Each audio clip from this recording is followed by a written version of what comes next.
Hello, my name is Emil Bariksky. I'll be doing a SDAIE teaching demonstration of the Into part of my lesson plan for a 7th grade science class. We will be showcasing review of prior knowledge. We'll be doing a think, pair, share.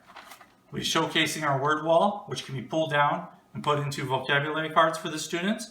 And we'll be doing a quick media presentation so that the students can develop engagement with it through a visual. All right, let's start off. Good afternoon, students. Please come on in. Let's get in, guys. Get into your seats quickly, please. Thank you. Michaela, please sit down. All right. Yeah, I see. That's a great sweater. See mine? Hey, guys, everybody remember? If you wore your ugly sweater today, you get extra credit points. Make sure you see me after class so I can write down your name. All right. Okay, thank you. All right, guys. Hey, let's jump into this real quickly. I've got some exciting stuff, and I got a great video I want to share with you guys on the San Andreas fault line. Okay, so we're going to continue on from yesterday's lesson. So, what prior knowledge have we developed so far, guys? That's right. We've got an understanding of the ring of fire. That's right.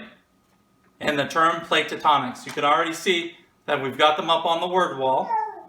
So today we're going to build additional academic terms, vocabulary words for you guys on our word wall. And I'll be doing some modeling for you of the different types of stresses and the faults associated with them. Okay, before we get into that any further, let's cover today's objective, guys.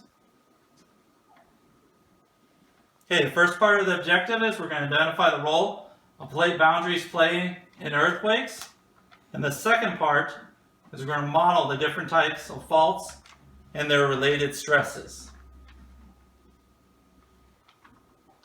And as you guys can see here, I've intentionally bolded and color-coded these terms because they're going to be the focus. Okay, I would like for you to do a quick think, pair, share activities. So you need to write down what today's objective means to you. Then you're going to pair up with your shoulder partner and you're going to share with each other your understanding of what today's objective is. After that, I'm going to invite one student to share with the class what their understanding of today's objective is. Okay, let's do this real quick. 3 minutes, guys, all right? Okay, go. A volunteer? Sure, Lucy, go ahead. What's your understanding of today's objective? That's great.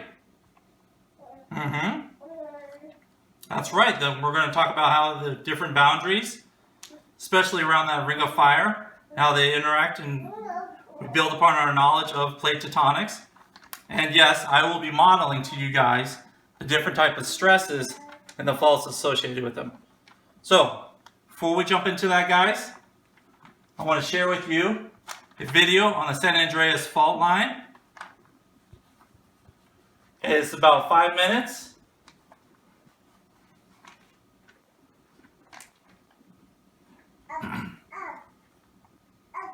Okay, so what do you guys think of that?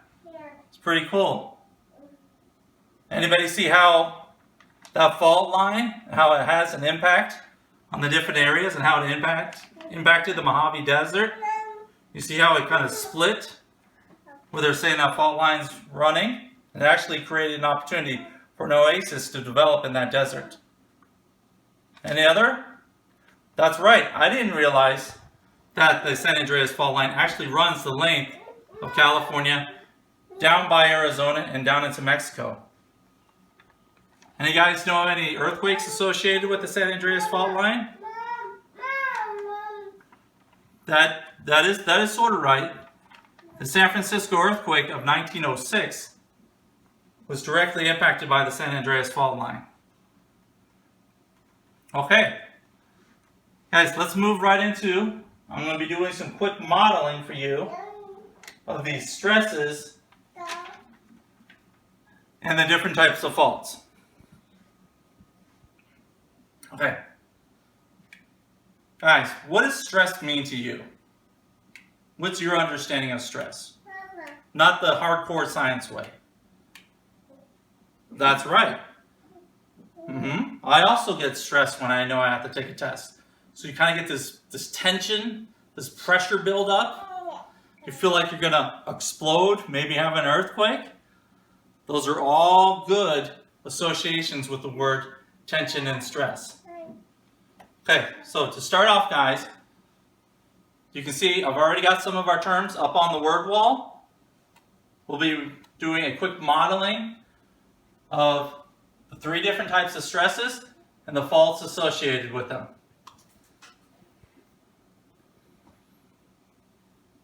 Okay, so the first one I'll be sharing with you guys is compression.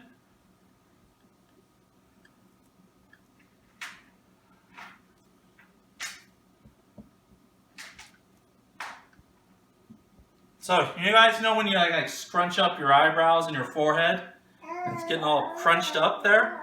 You're actually compressing that. Can you feel how the tension and pressure building up there? Another example of this, really easy one, is let's say you take an Oreo cookie and you squeeze it.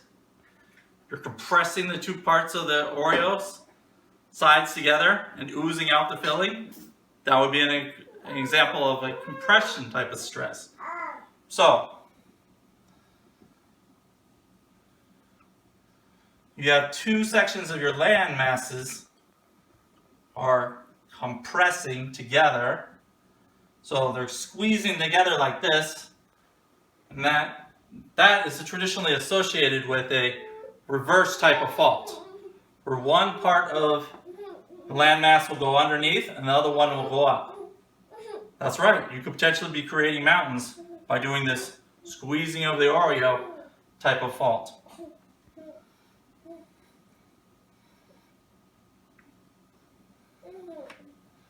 Okay, the next one I'll be sharing with you guys will be a tension.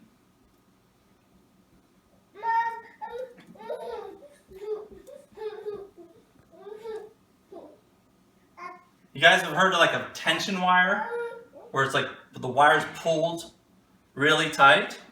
Well, that's exactly what type of stress that this is. So you actually have the landmass pulling apart, creating this tension. So, you have 2 land masses and they're being pulled apart by a tension type of stress. So this would give you what is commonly referred to as a normal fault. Okay? Remember, we'll be taking these, make sure you're making mental notes of these terms because we'll be taking them later, putting them into our interactive notebook where we'll be writing down the term, the definition, and then we'll be taking our colored pencils to do a drawing or illustration of your guys' understanding of what each one is.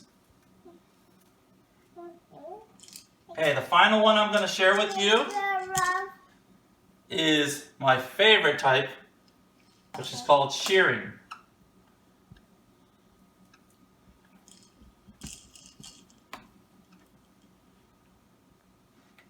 This type of stress and fault associated with it is one that actually has had potentially an impact on all of our lives. So, as you can see, you got one section of land masses going down and one is going up. So, these 2 are doing this type of thing. So here, everybody put your hands together like this and just move them up and down slowly. Can you feel that heat build up? Yes, that's right. This is what's commonly referred to as a slip-strike fault or strike-slip fault. Can anybody name? Yes, Michaela? That's absolutely right. The San Andreas fault is a strike-slip fault. Okay, that's it. So, we'll build upon this. And then we'll be taking these terms, put them into their interactive notebook, doing the drawing and illustration later on in the lesson. And from there, the following day, I'll develop a different lab activity for earthquakes.